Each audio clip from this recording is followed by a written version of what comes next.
साथियों 3 से 16 जेड भी जो आपका 12th में इंग्लिश का पेपर हुआ है, 5वें क्वेश्चन के अंतर्गत जो सी क्वेश्चन है आपका, did you see him yesterday, इसे पैसिव वॉइस में बदलना है।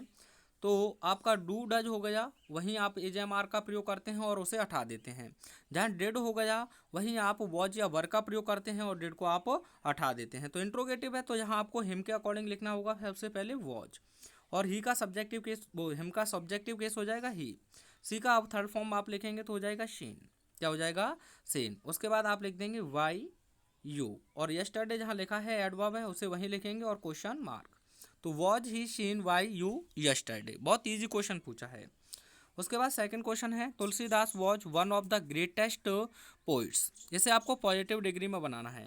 तो दोस्तों जब भी आपका वन ऑफ आए, अगर आपको पॉजिटिव बनाना है तो आपको लिखना होगा वेरी फ्यू, क्या लिखना होगा वेरी फ्यू। इसके बाद आपको प्लूरल काउंटेबल नाउन चाहिए, तो पोइट है तो यहाँ हो जाएगा पोइट्स, क्या रहेगा पोइट्स, पोइट्स पोइट्स ही वहाँ लिखा है।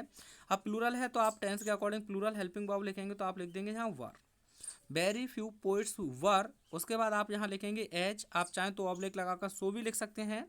और यहाँ ग्रेटेस्ट का पॉजिटिव डिग्री हो जाएगा ग्रेट, क्या हो जाएगा ग्रेट।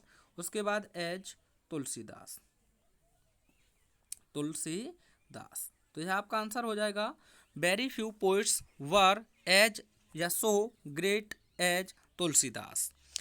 अब आपको यदि यहाँ एरर कैसे बन सकता था पेपर में, तो आपको वन ऑफ के बाद यहाँ सिंगुलर नाउन देता, वो क्या देता सिंगुलर नाउन, तो आप एक में से एक को तो चुन नहीं सकते हैं। तो वन ऑफ के बाद आपको ध्यान रखना है प्लूरल काउंटेबल नाउन। अगर यह सब्जेक्ट हो तो हेल्पिंग वर्ब लगाने की जरूरत हो तो आप लगाएंगे सिंगुलर हेल्पिंग वर्ब। जैसे मैं क्वेश्चन और समझा देता हूँ आपको, जैसे वन ऑफ द बॉय, ध्यान से देखना ठीक है, इज प्रेजेंट, इज प्रेजेंट। बताइए सेंटेंस सही है। तो वो कह रहा है वन ऑफ द बॉय, यानी एक लड़के में से एक लड़का तो नहीं होगा, तो इसलिए आपको यहाँ प्लूरल रखना होगा।